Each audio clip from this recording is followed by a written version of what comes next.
We are driving from Melbourne to Sydney in this brand new camper van. How cool is this? We're travelling along the Sapphire Coast in our new home on wheels. Sorry, I don't need to improve it. That's luxury. Checking out some of the best beaches along the way and playing Australian wildlife bingo.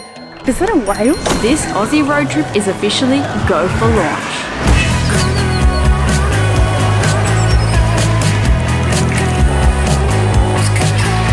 If you're new around here, Stace and I have just returned home to Australia after travelling the world for a full year. It's time for us to settle into our new place, and we thought the best way to do so was with memories. So I went and bought a brand new photo frame with 5 empty spots that we need to fill. Each day of this road trip needs to give us a memory that we can showcase, or that photo frame will remain empty and our home will never feel like a home.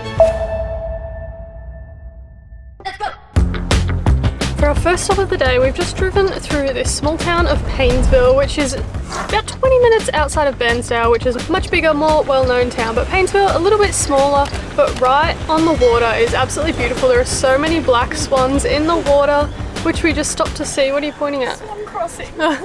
Lots of swans, lots of baby swans. And now we are driving to the ferry terminal because we're going to a very small, special island that is known for having the highest density of a particular Australian animal. So fingers crossed we can actually see some when we go across. Guys, I'm so excited. I'm so keen to see this animal, and man, I hope we see it so that we can show you rather than tell you what animal we're talking about. Also, it's pretty funny, we're on this car ferry to travel about 100 meters, not even. Maybe 60 meters. They can probably build a bridge, but look, this adds to the adventure. So just across the water there, that is Paynesville. We're now on Raymond Island. That's literally how close it is. We can see the other side very clearly. Very, very quick trip across the ferry. Well, we're here now and we're on, I was going to say on the hunt. That is not an appropriate word. We are on the lookout for these very cute and cuddly animals. Oh my god, guys, we've come across an animal. It's not the animal we were looking for. It's certainly not cuddly. I would say it's cute. We've come across a wild echidna, which I've never seen in my entire life. And it's just strolling along by itself on the side of the road. If you don't know what an echidna is, they're kind of like a hedgehog, but they're different. They're a different animal, native to Australia, and pretty cool. There's the little guy who was just walking alongside the road. Staying off the road. He's very smart echidna. He's so cute. We've never seen, I don't think I've ever seen an echidna in person. Definitely not like in the wild, if anything at a zoo, but it is so cute. But I would not get too close because those spikes definitely look spiky and sharp. Yeah, he's super chill. That is not what we came to Raymond Island for, but that is a nice added bonus. Now Rosh has been very smart and she's placed the GoPro quite a few meters up the road away from the echidna, so not getting too close, but she's just placed it down on the ground, stepped back away, and the echidna's actually moved up the road very close to the GoPro now. It's almost touching it. So I think we're gonna have some pretty cute footage. It's using its nose to like dig into the ground, which is super cute. I'm sure it's hunting for little bugs or worms or something, whatever an echidna eats. But man, that was definitely worth the trip across to Raymond Island already, and we haven't even seen the main feature of the island. So a lot of the areas we're going to be driving through, mostly today, were really ravaged by our very bad bushfires we had back kind of end of 2019, early 2020, and really hit hard. Millions of animals obviously died in the bushfires. All the vegetation was wiped out. So to see that echidna this morning, I'm not sure specifically if this area was hit by the bushfires, but I know we will be kind of heading towards that region. But even just to see that echidna feels like I feel so lucky to have seen that. It's the first time ever to see it, which might be crazy to people not from Australia, but it is not super easy to see Australian wildlife if you live in the city. Now, even though Raymond Island is known for having the highest density of this particular Australian animal, it doesn't mean you're guaranteed to see them. I think they're hiding a little bit at the moment, probably off the road, because this animal does like to sleep a lot. It is known for liking to sleep, so I'd imagine it probably likes to be a little bit away from the roads where it's a bit quieter and it can sleep undisturbed. Leave your guesses in the comments. Here's another hint. After driving around for about an hour, we finally spotted a koala, which is the animal we have been on the lookout for here on Raymond Island. Now, he's quite far away from the car. It's not going to show up very good on the camera, but he's asleep in his tree. It's very cool. First time I've seen a koala in the wild. What about you? Yeah, first time. Obviously very hard to spot because they are up in the trees sleeping, and they do actually camouflage in very well. We would get a little bit closer, but we're also very conscious that we live in Australia and it's quite dense bushland and we have a lot of venomous snakes here, so we're not super keen on risking that, but we'll keep driving and maybe we'll see one a little bit closer to the roadside. Guys, we've driven literally about 1 more minute up the road and found another koala. In fact, not just one, we've got a mum and her baby up in the tree. I'm trying to be really quiet because I don't want to frighten them. This is so cool. This was absolutely worth the trip to Raymond Island. It took us about an hour and we found 3 in like 5 minutes. This one with the baby is so cute and she keeps looking at us. It's so worth it. We've never seen koalas in the wild. Like we said, it's incredibly hard to see them because they're up in the tree. But if you are in this area or doing this route, you have to come to Raymond Island, even for an hour or so. It's worth spotting one of these guys. We saw a koala. We just spent an hour driving around the whole island trying to find a koala, and we're waiting in line for the ferry, and there's one literally right here. Bye, Raymond Island. That was really fun. I'm so glad we came. On to the next place.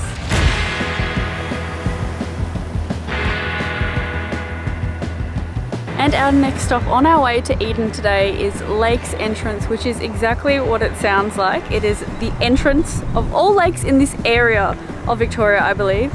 As you can see behind me, it is pretty beautiful to look at. We've never been here before and I don't know why, because it's so nice. The color of the water right now, what I'm showing you, is not color graded at all. It's just what we're seeing and what the camera sees. Such a beautiful deep blue color.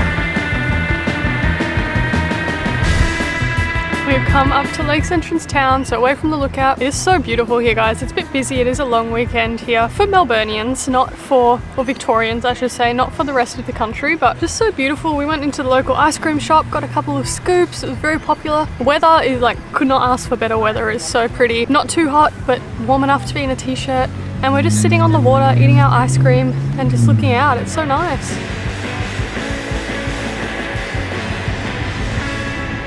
We're about to officially cross into New South Wales. Here we go! Woo! Is there going to be us? Oh, we're in. We did it. Woo! We've seen our fair share of Australian wildlife today. We obviously saw the echidna first up. We saw some koalas.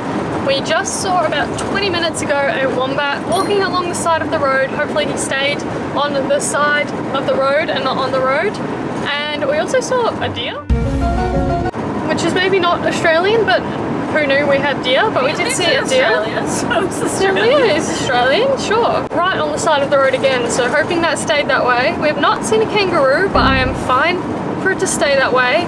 We are driving at not the best time in Australia. Dusk is a really bad time to be driving on these roads because of kangaroos, but we are not too far. We're about 20 minutes out of Eden, so I'm fine to not see any kangaroos until later tonight when we're at our campsite. And just like that, we've made it to Eden. We're all plugged in, as you can see, electricity on, but I think we need to check the damage. You'll know what I mean when I show you. Oh yeah. Oh yeah. I feel like that's a very Australian thing to collect that many bugs and insects and flies while driving along the highway. It's not too bad. Could be worse. Gas on? Gas is on. Let's make some dinner. I'm starving. What's for dinner, Chef Stacey? I've got veggie burgers. Right. Well guys, ice cream today in Lakes Entrance did not come without a cost, and I don't mean in the lactose intolerant way yet. I stained my white t-shirt. Why can I just never wear white t-shirts without them getting stained? Why? Dinner is served. Doesn't look that good. I struggled to kind of get a good crisp outside without burning it, but nonetheless, it's gonna be delicious. Wow, A+ for presentation.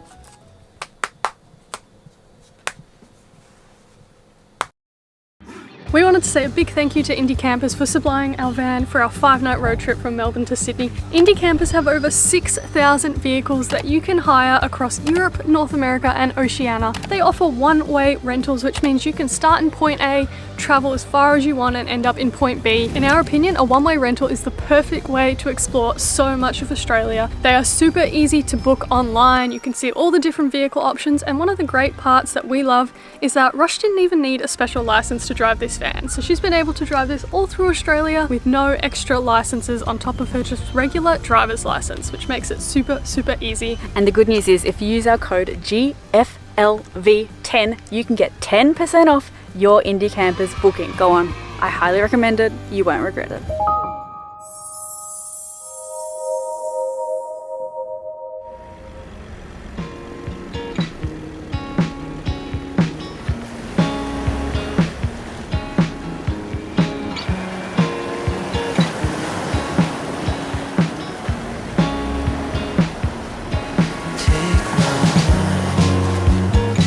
Good morning everyone from Eden. I'm not going to talk too much because I want to show you this view outside of our van right now. It is insane. Check this out. Guys, there are so many places to stop off at along the Sapphire Coast. We've stopped off at Pambula Beach at the moment. Weather is not quite on our side, but a beach is always beautiful in my opinion. You can't go wrong with the Australian beaches. The sand is so squeaky and soft. It's really nice. Clear skies. Let's go towards the clear skies. But first, let's do a tour of our brand new Seeker van, kindly supplied to us from Indie Campers. Come on in. So this van has literally just been made. We picked it up with just 30 kilometers on the odometer. Everything is brand spanking new. Toilet never been used. Pretty cool. So they advertised this van for 2 people, but I actually think you could have 3, like a couple and a child. I'll show you why in a little bit. But first, let's start off in the kitchen area. Now, as I said, it's a brand new van and it's really, really modern, high tech. So first of all, we have our fridge. The fridge is in this like really convenient position where it's not really taking up space and it's just like a drawer that you pull out. And there's all our junk food. Nice. And then of course in the kitchen area, we have our stove top and our sink. Similar to the one that we had in our very first ever van trip in Scotland, also with Indie Campers by the way. That was a much bigger van, so it's really cool to see how the space in this smaller van is used. And then up above you've got your fan and such. But here's what I'm really excited about. We've got a microwave, which we did not have in our Scotland van. So that just opens up a whole nother level of food that we can make or reheat. Let's talk about storage because it's a big topic in van life. You want a lot of space, but you also don't want it to be cluttered. So let's go through all the cabinets that we have. First up, above the kitchen space, we've got some pretty spacious cabinets. We do eat healthy, guys, sometimes. It's all about moderation. Below the microwave, we have our little cutlery drawer, which we're just keeping some of our most commonly used crockery. And then we've got this pretty large cabinet in here, good for our backpacks. We've got our cleaning tub that Indie Campers supplied that had like our toilet tablets, plastic bags, dishwashing stuff. And then in here is where we're going to store our doona and pillows during the day because our bed is not a bed all day. Wait and see. All right, are you ready for this? That is an air conditioner and also a heater because in Australia you never know. This can only be used I believe when we're plugged in, but in Australia wild camping's not really a thing anyway, so you kind of should be at campsites every night. So if you get a powered site you can turn on this bad boy if it's too hot or too cold. Speaking of electricity, this van has solar power. There are solar panels on the top of it. So that means that on top of the usual batteries that the van would come with, you've got your solar power option as well, which means that if you were staying at an unpowered site, you'd probably be all right in terms of electricity because you've got so many different like avenues of electricity. And on that note, you can actually check the levels of electricity and water up on this little panel here. Another important consideration when doing van life is privacy because, I don't know, nobody wants to be watched getting changed. So you want block out blinds through kind of on any window that you have in the van. These ones are actually really cool because during the day you can have it where you can see a little bit out, but if you want complete privacy, bam! And then to close off the front compartment, you've got a curtain here. So you got your like driving area and then your little fun area. And then the storage continues to the back of the van where it's all just above your head. So you got these little cubbies that we've already put our clothes in. They're actually like a lot more spacious than they look. We fit all of our clothes for the entire trip in one each. So that's pretty handy. And then I've just got bits and bobs in the others. And moving from the front of the van, let me show you our leisure area where Stace is relaxing. How cool is this? So much room back here. Like, I love this setup. I mean, like, look how much room you've got here. This is so good, so nice for eating your meals. Hopefully at some point on our trip, we'll pull up onto like a beach or something, cook our dinner, sit here and eat with the beach in the background. But just so much space, which is so nice. But you're probably thinking, there's no bed. Well, this whole section converts into our bed, which is crazy. And we've seen it put together and it's actually super big. It's pretty impressive. Really, really love this whole layout. During the day, super spacious. If you want to eat lunch on the side of the road, you've got heaps of room. And then at night, you've got your perfect bed. And the bed is so spacious. As you can see, it can fit, I reckon, 3 people. Like we said before, probably 2 adults and a child very easily in this bed. The other thing is you can kind of choose. It's up to you what way you want to lie. Now, you're probably thinking, it's a van, you can go a bit off grid, can you charge your devices? What's the situation? There is plenty of places to charge your devices in this van. There are some like USB and USB-C ports which can be used even if you're not plugged into electricity, which is great. We've got some right here on this side of the van, and then Rosh has the same right next to her on the other side of the van, a USB and a USB-C. Just below my legs on both sides there's another USB and another USB-C on both sides. So heaps of places to charge even when you're not plugged into electricity, but if you are plugged into electricity, there are two like wall sockets, Australian wall sockets, because it's an Australian van, right below me, but they'll only work when you're plugged into electricity. And now the best bit. No, I'm kidding, it's not the best bit, but it is still pretty cool that this fits inside this van. It's our little bathroom. Come on in.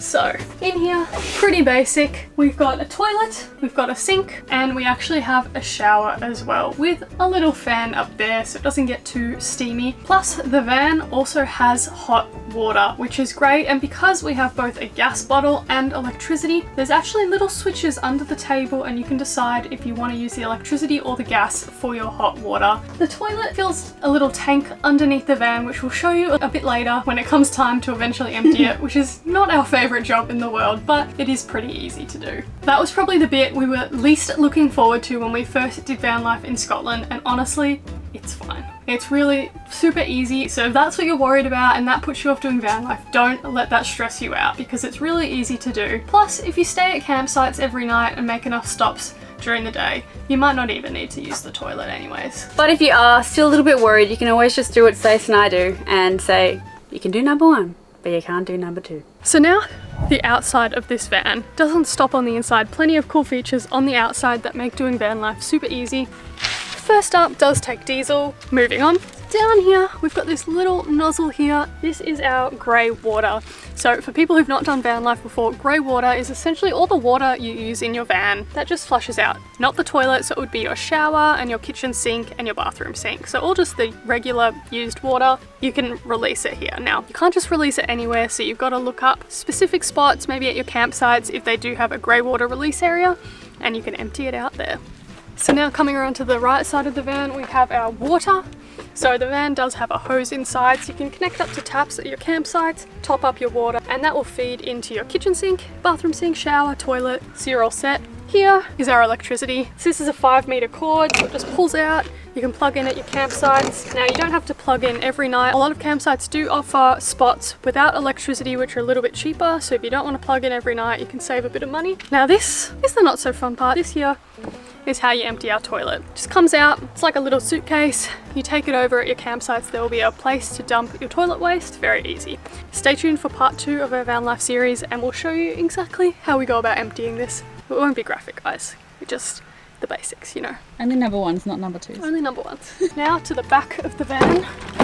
Both sides open up, which is great. So you can see we've got a bit of a storage cubby under here. So Indie Campers were super nice and supplied us with some camping chairs in there, and we also have an outdoor table inside. They're normally added extras, so if you do want a bit of an outdoor setup, particularly if you're traveling in the summertime, it'd be really nice to sit outdoors and eat your dinner. You can add that on when you book. Thank you to Indie Campers for supplying those for us. Now here, just under our table, we've got a few things stored away as well. We've got our kitchen kit and just our suitcases, but these just go here when we're driving so they don't move around too much. Now here is our gas. Now if you've never attached a gas bottle or used a gas bottle before, don't worry, we hadn't before we did our first van life trip. They taught us how to do it, it's pretty easy, and fortunately for us, we only really have to turn the gas on when we're cooking. If we do want hot water, we do have the option to use our electricity as well, which is a really cool feature of this van. And guys, something we love about this van as well, especially when there's only 2 of us, it's so spacious in the front. We have 2 seats here. This is why we said the van is great for 2 people and 1 kid. Heaps of room in the back on the bed. You've got 2 seats right up here up front with seat belts. So spacious, especially with 2 of us. We've got a big seat to pile up all our crap. We have this can come down, a couple of extra drink holders. There are so many drink holders in this van. Awesome, I can have 3 drinks at once. What more can you ask for? And if Stace does have 3 drinks at once, we've got the toilet in the back for when she needs a pee. And if things like changing the gas, emptying the toilet, all that stress you out, the Indie Campers team is so good. They give you a big tutorial when you go and pick up your van. It's a lot of information, but also there's a little QR code which provides you with everything you need to know about your exact model of van that you get, how to use it, how to do everything, so you'll be fine. Diesel topped up, windscreen, semi-clean, somewhat clean, and it's time to hit the road again. Today we're driving from Eden to Narooma, which is also on the Sapphire Coast, as this strip of coastline is called. We're going to make a couple of stops along the way, one of which is Merimbula, which is meant to be beautiful. We're going to hit the road and see what's in store for us on our second day. Getting old instead. It's been a few since I got it on my bike. Echidna number 2 of the trip spotted just in someone's front lawn, as you do. They're actually surprisingly quick, I have to say. I don't know why I thought they'd be super slow, but it was trotting along on his way. It's nice to see them up close. Like, they have really interesting looking feet. Like, their back feet look like they're on backwards, but they're not. They're kind of like sloth feet. Very cute. So something really cool about the van, as we said, this van we are using right now is brand new, high tech. You know, we've got our Apple CarPlay, so we're plugged in. We've got massive screen to show our GPS, which we do definitely need, but also we can play our music. And because it's now officially November, as of like 2 days ago, in our minds it's Christmas. We're playing Christmas carols all throughout the drive to entertain us on these long roads. Let us know in the comments, is November too early for Christmas carols? Because you're gonna have to fight Rosh over that, because she's pretty particular that November is Christmas time. I'm happy. And the partridge in a pear tree. We've made it to Merimbula. Sun has finally come out. I think it's now 27 and sunny, so that's what we thought it was going to be today. We're going to pop by the main beach here in Merimbula, check it out for a little bit. We've slapped, and I've got some classic Australian shapes to snack on the beach. And if you haven't already picked up on it, a lot of our stops are going to be beaches, because we're driving along the Sapphire Coast. That's the attraction, Australia's beautiful beaches. Stace just said to me, I think that Disney World is my Roman Empire, because she thinks about it at least once every hour. And it got me thinking what my Roman Empire would be. And of course, like, it's obviously Ted, but I don't know what else it would be. Let me know your Roman Empire down in the comments below. Oh, but this is looking like a pretty nice beach. Oh, it's a bit chilly.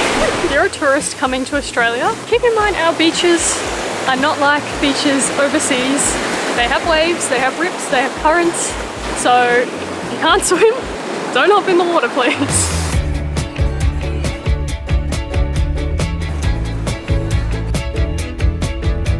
We've now left Merimbula and are en route to Narooma, which is where we are staying tonight. There are 2 different routes from Merimbula to Narooma. There is the slightly shorter, a bit more inland route, but we're going along the Sapphire Coast Drive, which is kind of along the coast. Although at the moment I can't see a whole lot of the coast, but on the map it's along the coast. Our Australian wildlife bingo card is almost complete. I can see a kangaroo. Correction, not one kangaroo, 2 kangaroos. One being a joey. How cool is this? I love Australia. Upon closer look, there's a good chance that they are wallabies. If you know, let me know down in the comments below. But either way, that's pretty cool.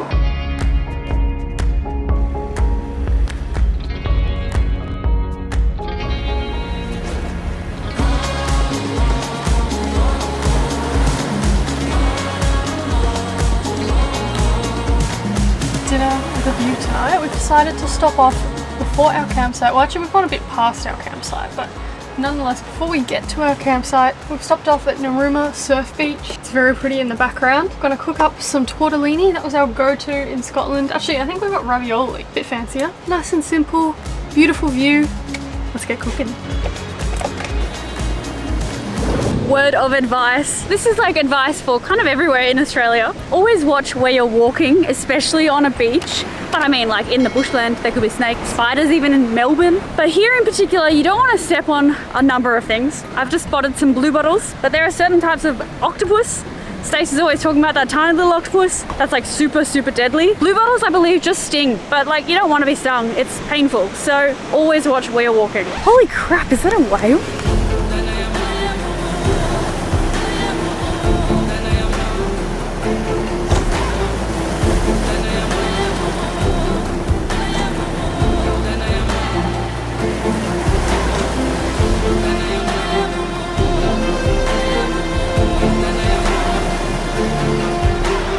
You guys will not believe I'm sitting here cooking dinner in our van and we can see whales in the ocean flipping their tails multiple times. I think I've seen a whale once when we did our boat tour. I think it was in Hawaii and it was so far away. It was such a split second. But I've now seen this go up multiple times, clear as day. That Whoa. Just again, that is a whale. I'm pretty sure it's a sign of aggression when they do that. Oh, I think. Ooh.